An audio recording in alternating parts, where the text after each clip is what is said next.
اعوذ باللہ من الشیطان الرجیم بسم اللہ الرحمن الرحیم۔ ناظرین اکرام، السلام علیکم ورحمۃ اللہ وبرکاتہ۔ میں ہوں محمد نعیم اور آپ دیکھ رہے ہیں میرا آفیشیل یوٹیوب چینل نعیم اختر آفیشیل۔ ناظرین اکرام، سب سے پہلے آپ سے گزارش ہے کہ میرے چینل کو سبسکرائب کر لیں، لائک کر لیں اور ساتھ ہی لگے گھنٹی کے بٹن کو ضرور دبائیں تاکہ میری ہر نئی آنے والی ویڈیو کی نوٹیفیکیشن آپ کو موصول ہوتی رہے۔ حیات محمد مصطفیٰ صلی اللہ علیہ وسلم کے حوالے سے بیان کر رہا ہوں، اور اسی سلسلے میں بیان کر رہا تھا آپ صلی اللہ علیہ وسلم کے حقوق۔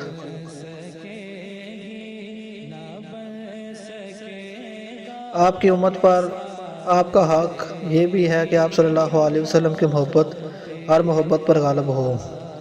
آپ صلی اللہ علیہ وسلم نے خود فرمایا، تم میں سے کوئی شخص اس وقت تک مومن نہیں ہو سکتا جب تک میں اس کو اس کے ماں باپ، اولاد، جان اور پوری دنیا کے لوگوں سے زیادہ محبوب نہ بن جاؤں۔ ابن اسحاق نے مغازی میں ذکر کیا ہے کہ ایک خاتون جن کے باپ، بھائی اور شوہر سب جنگ احد میں شہید ہو گئے، لیکن انہوں نے ان میں سے کسی کے بارے میں کچھ نہ پوچھا، البتہ حضور اکرم صلی اللہ علیہ وسلم کے بارے میں ہر ایک سے پوچھتی رہیں کہ آپ صلی اللہ علیہ وسلم کیسے ہیں۔ سب کی طرف سے یہی جواب ملا، حضور اکرم صلی اللہ علیہ وسلم خیریت سے ہیں، لیکن ان خاتون نے کہا، جب تک میں اپنی آنکھوں سے آپ صلی اللہ علیہ وسلم کو نہ دیکھ لوں مجھے چین نہیں آئے گا۔ ان کی بے قراری دیکھ کر ان کو آپ صلی اللہ علیہ وسلم کے پاس لایا گیا۔ جب انہوں نے اپنی آنکھوں سے آپ صلی اللہ علیہ وسلم کو دیکھا تو وہ تاریخی جملہ کہا جس کو تاریخ آج تک نہ بھلا سکی ہے اور نہ بھلا سکے گی۔ انہوں نے کہا، آپ صلی اللہ علیہ وسلم کے بعد ہر مصیبت ہلکی ہے، اے اللہ کے رسول صلی اللہ علیہ وسلم۔ حضرت عمر رضی اللہ تعالیٰ عنہ نے حضور اکرم صلی اللہ علیہ وسلم سے کہا کہ اے اللہ کے رسول، آپ صلی اللہ علیہ وسلم ہم کو ہر چیز سے زیادہ محبوب ہیں سوائے اپنی ذات کے۔ تو نبی کریم صلی اللہ علیہ وسلم نے فرمایا، نہیں، اس وقت تک تمہارا ایمان معتبر نہیں جب تک کہ میں تم کو تمہاری جان سے زیادہ محبوب نہ ہو جاؤں۔ حضرت عمر رضی اللہ تعالیٰ عنہ نے کہا، بس خدا کی قسم مجھ کو آپ صلی اللہ علیہ وسلم اپنی ذات سے بھی زیادہ محبوب ہیں۔ نبی کریم صلی اللہ علیہ وسلم نے فرمایا، اب ٹھیک ہے عمر۔ حضرت علی رضی اللہ تعالیٰ عنہ سے پوچھا گیا کہ رسول پاک صلی اللہ علیہ وسلم سے آپ کی محبت کیسی تھی؟ حضرت علی رضی اللہ تعالیٰ عنہ نے فرمایا، خدا کی قسم آپ صلی اللہ علیہ وسلم ہم کو ہمارے مال و دولت، ماں باپ، بیوی بچوں سب سے زیادہ محبوب تھے۔ آپ صلی اللہ علیہ وسلم کی مدد و نصرت۔ آپ کی امت پر آپ کا ایک بڑا حق یہ ہے کہ امت کے لوگ آپ کے لائے ہوئے دین کی حفاظت کی خاطر مال، عزت و آبرو سب کچھ لٹانے کو تیار رہیں۔ حضرت زید بن دسنہ رضی اللہ تعالیٰ عنہ کو قتل کے لیے حرم سے باہر لایا گیا۔ اس وقت قریش کے بہت سے لوگ وہاں جمع تھے، ابو سفیان بھی وہاں موجود تھے۔ انہوں نے حضرت زید رضی اللہ تعالیٰ عنہ سے کہا، زید، قسم دے کر تم سے پوچھتا ہوں کہ کیا تم یہ پسند کرو گے کہ تم آرام سے اپنے گھر والوں کے ساتھ ہو اور تمہاری جگہ حضرت محمد مصطفیٰ صلی اللہ علیہ وسلم ہوں؟ انہوں نے تڑپ کر جواب دیا، مجھے تو یہ بھی گوارا نہیں کہ میں اپنے گھر میں آرام سے رہوں اور محمد صلی اللہ علیہ وسلم کو ایک کانٹا بھی چبھے۔ ابو سفیان نے اس پر کہا، میں نے کسی کو کسی سے اتنی محبت کرتے نہیں دیکھا جتنی محبت محمد مصطفیٰ صلی اللہ علیہ وسلم کے ساتھ ان کے ساتھی کرتے ہیں۔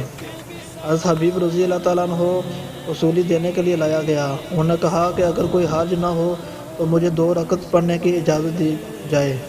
سب نے کہا، ہاں پڑھ لو۔ حضرت حبیب رضی اللہ تعالیٰ عنہ نے اطمینان سے نماز پڑھی، پھر لوگوں کی طرف متوجہ ہو کر کہا، اگر مجھے یہ خیال نہ ہوتا کہ تم لوگ میرے نماز پڑھنے کو ڈر پر محمول کرو گے تو میں ابھی اور دیر تک نماز پڑھتا۔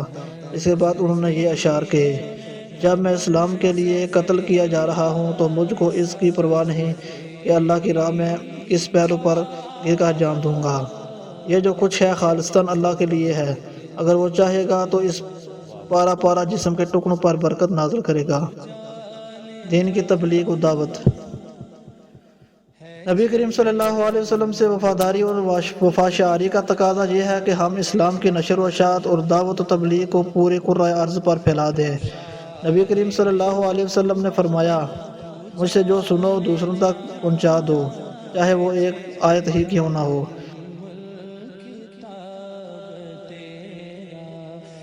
آپ صلی اللہ علیہ وسلم نے ایک مرتبہ حضرت علی رضی اللہ تعالیٰ عنہ سے فرمایا، اگر اللہ تعالیٰ نے ایک آدمی کو بھی تمہارے ذریعے ہدایت دے دی تو یہ تمہارے لیے 100 سرخ اونٹوں سے بہتر ہے۔ آپ صلی اللہ علیہ وسلم کی تعظیم۔ آپ صلی اللہ علیہ وسلم کی عظمت اور آپ کا احترام ہر مسلمان کے لیے لازم ہے۔ اس سلسلہ میں ادنا سی کمی یا ذرا سی کوتاہی سے ایمان تک کے سلب ہو جانے کا خطرہ ہے۔ قرآن کریم میں اس بات کو بہت سخت الفاظ میں بیان کیا گیا ہے کہ اگر تم سے آپ صلی اللہ علیہ وسلم کو ذرا بھی تکلیف پہنچ گئی تو تمہارے سارے اعمال بیکار ہو سکتے ہیں۔ صحابہ کرام رضی اللہ تعالیٰ عنہ کے حالات پڑھنے سے معلوم ہوتا ہے کہ وہ اس بات کا کتنا لحاظ رکھتے تھے اور آپ صلی اللہ علیہ وسلم کی کیسی تعظیم کرتے تھے۔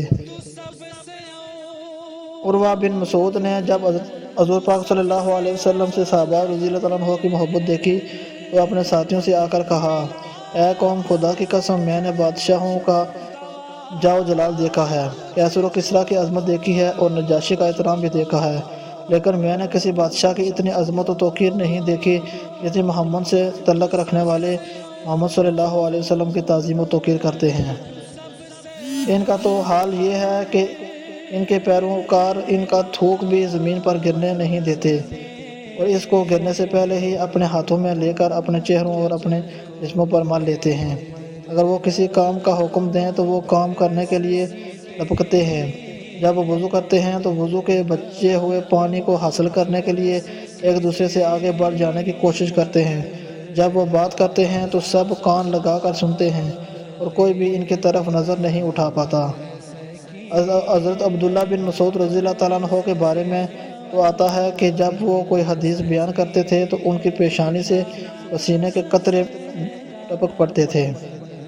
امام جعفر بن محمد صادق بہت ہی ہنسمکھ اور خوش مزاج تھے، لیکن جب وہ کوئی حدیث بیان کرتے تو چہرے کا رنگ بدل جاتا اور کبھی بے وضو حدیث نہیں بیان کرتے تھے۔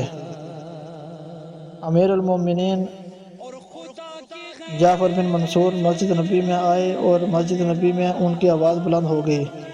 از امام مالک رضی اللہ تعالیٰ عنہ نے ان کو فوراً تنبیہ کی اور کہا، اے امیر المومنین، اپنی آواز کو مسجد نبی میں بلند نہ کریں اور قرآن مجید کی یہ آیت پڑھ کر سنائی، اے ایمان والو، اپنی آوازیں پیغمبر کی آواز سے اونچی نہ کرو اور جس طرح آپس میں ایک دوسرے سے زور سے بولتے ہو اس طرح ان کے روبرو زور سے نہ بولا کرو، ایسا نہ ہو کہ تمہارے اعمال ضائع ہو جائیں اور تم کو خبر بھی نہ ہو۔